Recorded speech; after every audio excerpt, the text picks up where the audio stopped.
It's also good to just write without any restrictions and go, you know, I want to make this exactly how I want it. I think that's great. That's not what I do, because for me, I want to refine my craft and I want to continue to work. And waiting a decade for an opportunity is just, it hasn't been worth it for me. You know, I may change my tune in a little while, but for now, I like making the movies the way we make them, because it's creatively fulfilling. We get to do what we want. One of the coolest and freest programs you can get is Celtics.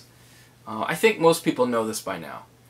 What is it? CELTX. So if you Google Celtics, it's free screenwriting software. Anyone can download it. It works almost just as good as Final Draft. I've used Final Draft. I've used Celtics. To be honest, I don't care about the difference. Are there differences? Yeah, but I don't care. It does the job. You know what I mean? And it's, you know, Celtics is free. And Celtics also comes with this really elaborate storyboard software and all these other things for breaking down prop lists and color coding and stuff like that. Now, storyboards, for what I do for storyboards, are basically, I'm sort of old school in that sense. I don't like to create storyboards on the computer, because it's a time hassle for me, and I know if it's an over the shoulder, I can draw that in 5 seconds. But usually what I do is I just take the script. I don't have a script with me. But if you just had the script and the writing's on this half, well, the back of the other page is totally blank. You know, for me, there's no real reason to make all these crazy ornate storyboards. I mean, they're notes to yourself. You know what I mean? Unless you're making some fantasy film where you know, unless you're making Blade Runner and you need it to look exactly how it should. I mean, you know, you're probably not going to miss out on much.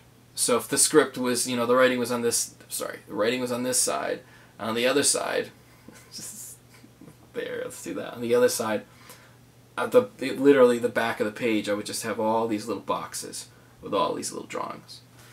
And that's how I'd storyboard the whole thing. Because the thing is, like, you should absolutely storyboard.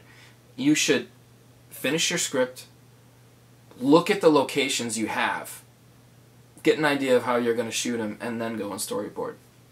You may find when you get there and you put the actors in place that none of this shit works. You might look and go, oh man. Don't be stubborn and don't be beholden to what you draw as a storyboard. Just, you know, you have to over-prepare, but then be willing to throw it out the window. So that's what it is. You just go and you figure out what works, and if you find out something different, then do something different if it's better. If one of your friends give you a better suggestion, don't be a stubborn idiot if it's better advice. I worked with Lloyd Kaufman was on the set of Bikini, Bloodbath, Christmas, and me and John Gorman, who we direct together, we were sitting there directing. We were gonna, you know, punch in for a close-up, and Lloyd goes, "Why don't you move the camera over the side? That way my head turns to the camera and I get splashed with the gasoline." And I thought about it for a second. I was like, yeah, why don't I listen to Lloyd Kaufman? I mean, the guy, you know, the guy's a film legend. He's like a human encyclopedia of film knowledge. Don't be stubborn, you know. Think about the idea. If it's a better idea, just take it. Just, you know, be okay with taking other people's ideas on the set. You know, only take the good ones, but... So, anyway, that being said, basically the way I break down the script is that we'll do color coding. We do it kind of old school, but it helps us move fast, you know. Basically, you have to break down your script in a certain way. It could either be by the limitations of the actors. Let's say you only know that you have actors, you know, you only have this actor in the first 3 days of the shoot. So you know you have to block his 3 days consecutive together. You know that exists.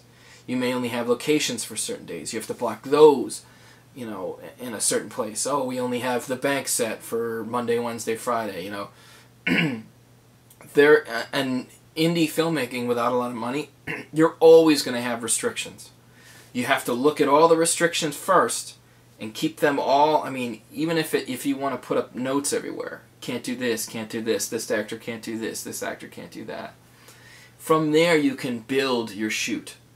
You know, for us, we knew Ellen Muth, and Rudyard Kipling's Mark of the Beast, we hired Ellen Muth from the Dead Like Me Showtime series.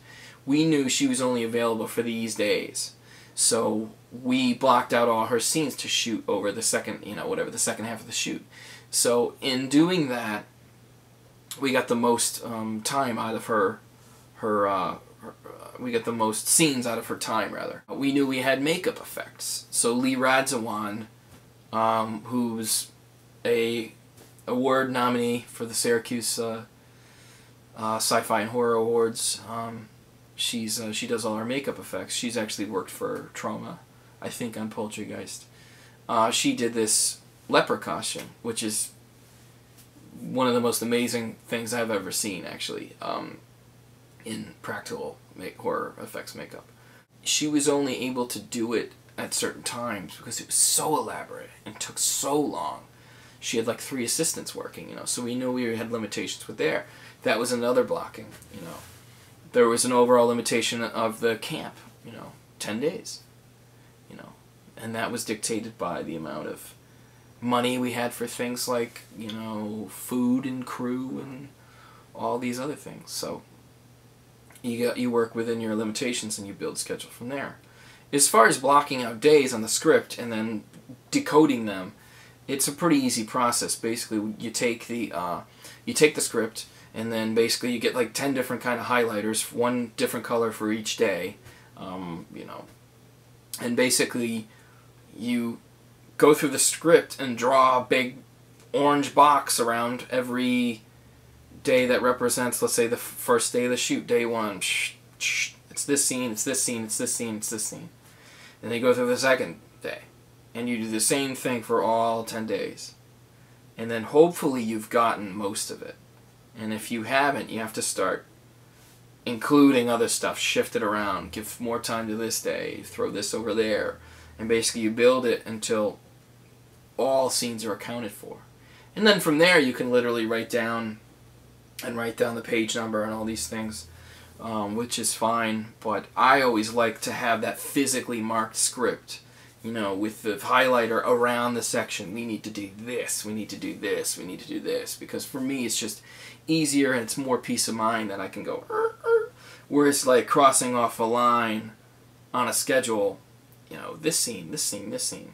There have been instances where you think you know what that means and you look at the script and you can miss stuff.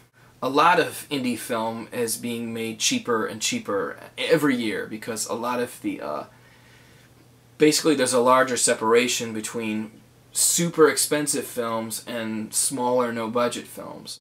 A lot of the middle-sized films have sort of evaporated, meaning there's less projects, let's say from whatever, $1 million to $20 million. And a lot of them are either super huge, like a comic book movie, or no budget. And the reason is because, there's much less money to be made. And most of it's being made at the very top. That being said, underground filmmakers and independent filmmakers and B-movie filmmakers, which are all the same, really, we have to figure out a way to survive. And the way that we do that is to use what we have at hand. There's many opportunities out there to use just awesome locations for free. And I think a lot of the way I've been able to survive as a filmmaker is to make these tiny films, but some of them appear to be slightly larger than they are. Like London Betty has all these crane shots because I hired a crane guy for a day, one day, and shot a shitload of crane shots and put them out throughout the whole film. I hired a famous character actor, shot a shitload of scenes with him one day and put it out throughout the whole film. And then hired a Broadway actress, one that I can get for the whole time. And she was dynamite, so, it brings, it brings some pedigree to the film. So I don't want to get too much into whatever casting and shooting and editing. Maybe I'll do that next time. So I'm sure I left stuff out, but anyway, thanks for listening. Cheers.